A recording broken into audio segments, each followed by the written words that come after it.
Hey there, welcome to day 34 of our Get Up and Go Challenge. Sharon Horne-Ellstrom here.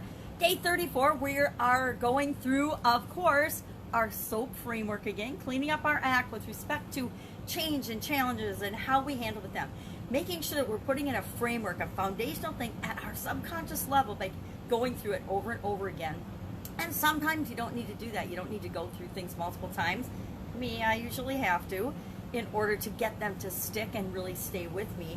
But other times you can just hear something once. It's amazing how we can just hear something once or experience something one time and it impacts us for the rest of our life.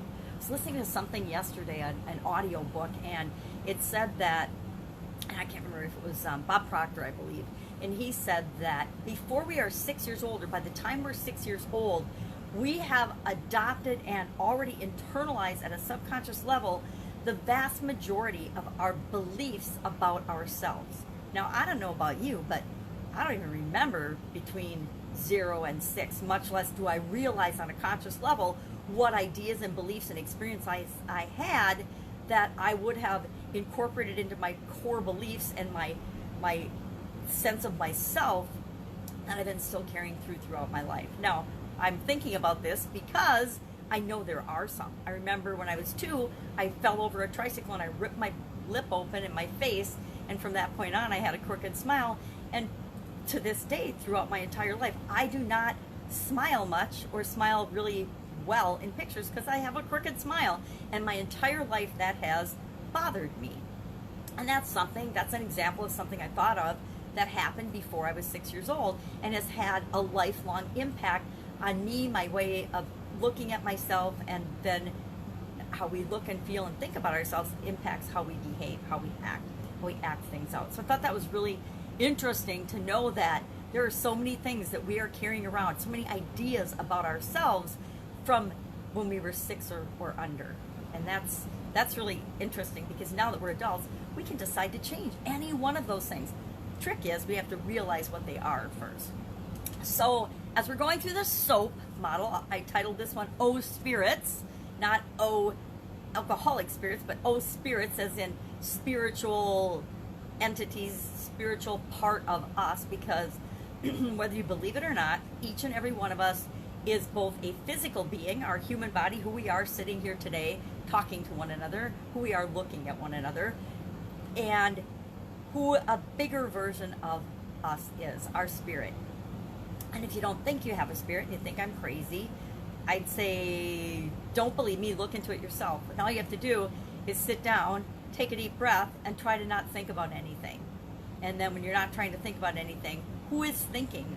Who is thinking when you are not thinking a conscious thought? Who, and it's you within you, right? I call it big me and little me. And that we have our physical being, but we also have a spiritual, energetic being that's a part of us. And there's all kinds of scientific evidence on this, and I've done a lot of research. I'm definitely not an expert, so go find an expert if you're curious about this aspect of yourself and look into it.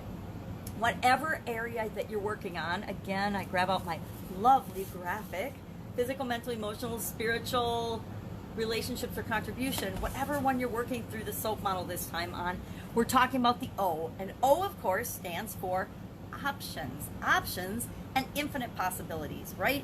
So often we get trapped into the thinking that it has to be black or white, A or B, 1 or 2, what's behind door number 1 or 2, and sometimes if you're watching a game show, door number 3 is an option.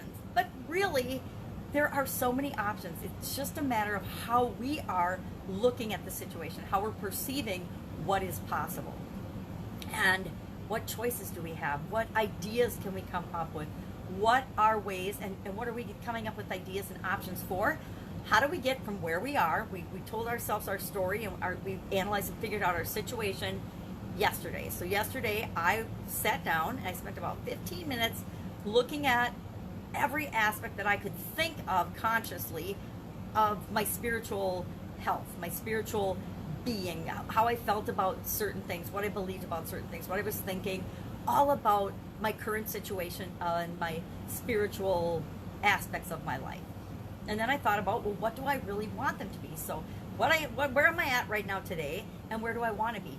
In some areas of my spiritual health and spiritual well-being, I feel fine. I'm perfectly, and more than fine, I feel awesome, right? I feel good about those areas. So they're not areas that I feel like I need to find options to work on to move me toward where I want to be, because certain aspects of my spirituality, certain aspects of my physical well-being, certain aspects of my emotional, mental, financial situation are perfectly satisfactory. I don't need to change them. I'm not driven to change them in any way.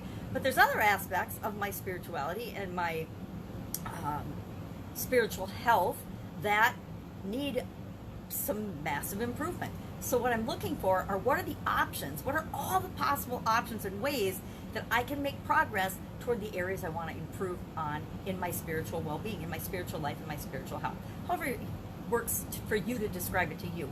This is all about, this entire challenge is about you being your own expert, you figuring out how to use yourself as your own science experiment so you can determine what works for you. I can tell you what's worked for me. I can tell you what hasn't worked for me. I have no idea, and you'll have some ideas of what will help, but I have no idea because I'm not an expert on you. Only you are an expert on you. So you have to decide what you need to work on, what's right for you, what feels right for you with respect to each of these areas of your life. And then decide and prioritize, what am I going to work on? I do not recommend trying to work on all 7 areas of your life consciously at the same time. It's overwhelming. Maybe 3, maybe 2 or 3 you can work on simultaneously, but a lot of the areas of your life, you're clicking along and you're fine. You're paying a little bit of attention to them, but they don't need your they don't need your undivided attention. So often we spend so much energy focusing on one area and one aspect of our life that we neglect the rest. I've been totally guilty of that. And that caused me to realize that I was totally neglecting my physical well-being and had huge health challenges up to and including a sudden cardiac arrest. Don't recommend that strategy. Don't ignore them completely, but as far as working and progressing and thinking of options to improve, if you have one improvement area in 3 different areas of your life at any given time, that is plenty, and you don't want to get overwhelmed. I talked about burning the candle at both ends on a segment of content that I create every single day called Supersize Your Business. I share an idiom. What does it mean and where does it come from? And today's was burning the candle at both ends. Now, I've been super duper guilty of burning the candle at both ends, meaning taking on too much, doing things that I thought I should do, with respect to my business, with respect to my family and kids, with respect to volunteering, with respect to financing and running businesses. And every time I've done that, it was because I was saying yes to too many things, not prioritizing and committing to the things that were right for me, committing to the things that I thought I should do because other people wanted me to do them or wanted me to be involved in them or expected me to be involved in them. Our families and organizations we're involved in have a interesting way of putting pressure on us when we don't think they're putting pressure on us to say yes to things that we just end up overcommitting. So that was what we were talking about today in Supersize Your Business. And it reminds me of this topic, this options, when we're considering options and possibilities.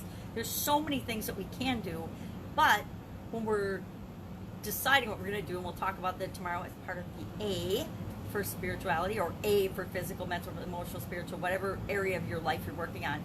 As we go through the SOAP model, we'll talk about how do you analyze those? How do you decide among the options? But today, our action item is just to brainstorm. I love brainstorming, and I keep coming back to it. Are there other ways to come up with ideas of possible things to do? Sure. Are there lots of different ways to brainstorm? Yes. My favorite way is take out a piece of paper and just start writing, and then carry it. I carry little 3x5 notebooks, or actually they're smaller than 3x5 notebooks with me everywhere. I've got them in my purse. I've got 3x4 notebooks in my my walking backpack or my fanny pack. Yes, I still have a fanny pack, much to my children's chagrin. They can't stand it when I wear that.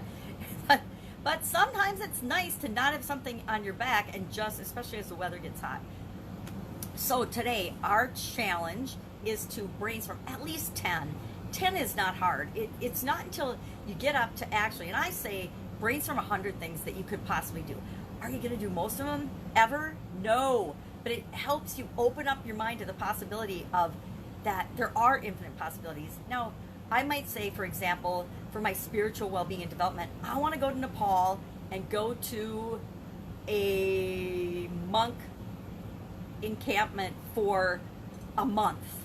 And no, I do want to go to Nepal. Do I want to go live with the monks for a month? I don't even know if they let you do that, but I can put that on my list because that would be an incredible way to have a spiritually developing experience, right? And I could write down all kinds of other experiences. I could say I need a spirituality coach. I want to study a modality. Maybe I want to become an NLP expert, or maybe, man, that's maybe a little bit going into emotional and mental, but as far as spiritual, maybe I want to study a different religion or a different belief system, whatever. I could just brainstorm out, and I will today, brainstorm out all kinds of things that I could do for my spiritual development. All I'm doing today is writing down everything I can think of as I go about my day as a possible way to move me from where I am spiritually to where I want to be. You might be doing where you are financially to where you want to be. And you just, as you go throughout your day, you just keep adding to your list. Now, even after we're done with this, going through the SOAP model once, do you throw away the list and then forget about it? No, you keep that list and you keep it running. By the time we're done with this challenge, we'll have 7 different pieces of paper, and some of them are several pieces of paper, and I'm doing them in a notebook actually, but I'll have 7 lists of brainstorm possible options and things I can do to improve each and every one of those areas of my life. So I have a physical list that I already started. I've got a mental and emotional and a relationship list and a financial list because I've already done those 5 areas. And now I'm creating my spiritual list today. And then, of course, next time through, I'm going to create my options list, my infinite possibility list. I like infinite possibility, but it doesn't start with O. So, and it didn't fit nicely with my SOAP hand cramps. So, options. Have options lists of things you could possibly do in each and every area of your life. And then model, look at, find out what are other people doing that have the lifestyle in the area that you're looking at that you want.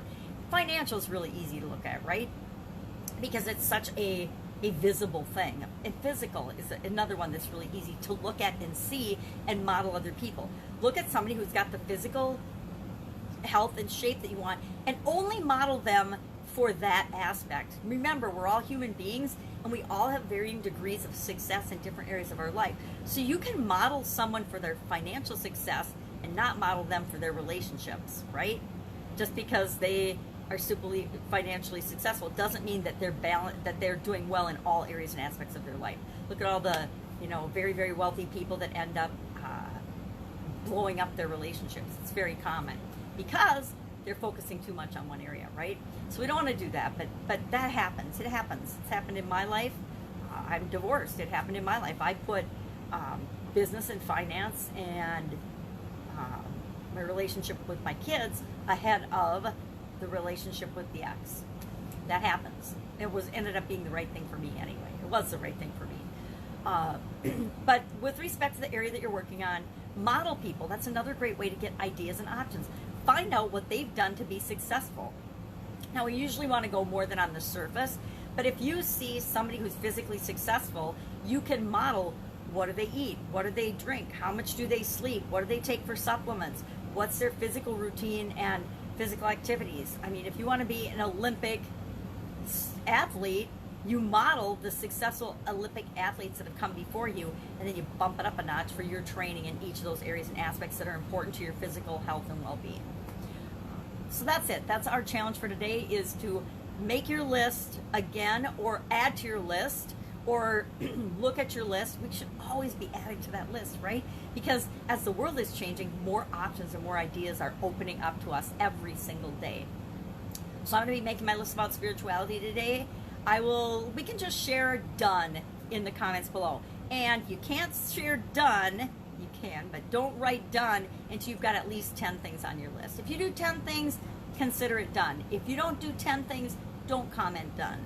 And if you do more, if you do 100, if you say, man, 100 was really easy, then put how many items you got on your list at the time that you post, knowing that you're always going to be adding to the list.